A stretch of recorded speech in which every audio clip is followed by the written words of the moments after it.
প্রতারণার গল্পের প্রতারকগুলোর মতোই একজন তোমার প্রিয় মানুষগুলা।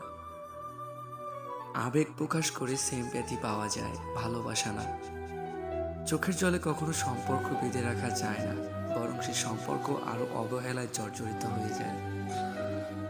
তুমি কেঁদে কেঁদে তার মন নরম করতে চাইছো, তুমি তোমার দুর্বল জায়গাগুলো তাকে সুন্দরভাবে বুঝিয়ে দিচ্ছ।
বিতারক কথার মর্ম সে কখনোই বুঝবে না।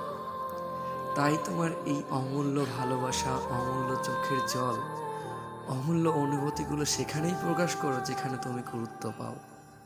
যে মানুষটার জন্য তোমার আত্মসম্মান বোধ হারাতে হয়, সেই মানুষটা আর যাই হোক তোমাকে ডিজার্ভ করে না। সুতরাং নিজেকে বদলাও, নিজেকে মূল্যায়ন করো, নিজেকে ভালোবাসো, নিজের জন্য কিছু করো। ভালো লাগলে সাবস্ক্রাইব করে যাবেন প্লিজ।